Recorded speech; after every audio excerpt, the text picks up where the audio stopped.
Господине Заев, Македонија денеска не слави. Македонија денеска е завиена во црно, бидејќи вие продадовте, погазивте и уништивте се, предупреди лидерот на опозицијата Христијан Мицкоски. За председателот на ВМРО ДПМН е срамно што Заев пред време ја преименува Света татковина на се уште нестапен во сила договор. Само Зоран Заев, политичар, аболиран за тежок криминал, кој влече сериозни хипотеки зад себе, може да прославува и да се гордее што го променил името и идентитетот на сопствената земја.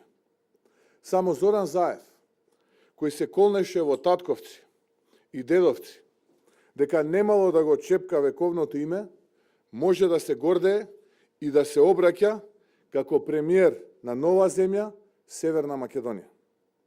Само Зоран Заев, кој ветуваше дека македонскиот устав бил европски, може да се фали со притисоците, заканите и непринципиелните пазарења со кои што ја погази јасно изразената волја на граѓаните на референдумите од 8 септември 1991 и 30 септември 2018 година.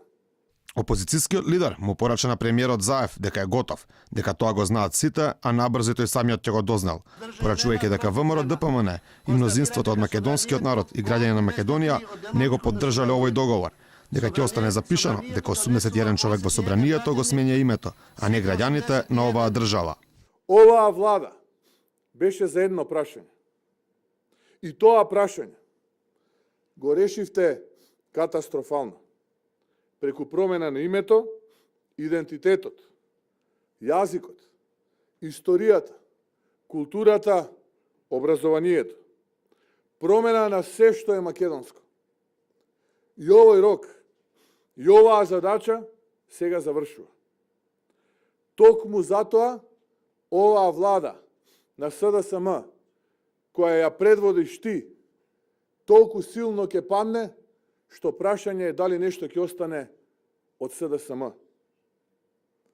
Останува запишано дека промената на Уставот со цел промена на уставното име се направи на противуставен, противзаконски, нелегитимен, насилен и криминален начин. По пат на притисоци, закани, уцени и пазарења.